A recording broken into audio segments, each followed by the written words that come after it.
Hello everyone, welcome to my channel. In this video, we are going to solve 1 minus 7 bracket 1 minus 7.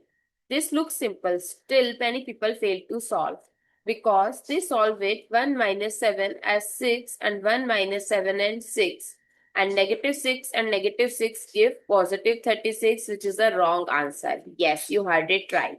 Because 1 minus 7 bracket 1 minus 7, when there is n multiple operations like subtraction bracket, then you have to follow BODMAS or PEMDAS rule.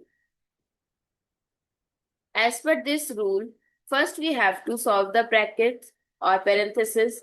So 1 minus 7 is minus 6. Now if there is no sign between the number and the bracket, then you have to put multiplication. Now as per both the rule, if we have multiplication and subtraction, we have to give priority to multiplication. So 7 times 6 is 42 and minus minus is plus. So what is the final answer? 43, not 36. I hope it's clear and you find it useful. So don't forget to share your feedback through like, share, comment and subscribe to my channel. Thanks for watching. See you in the next video.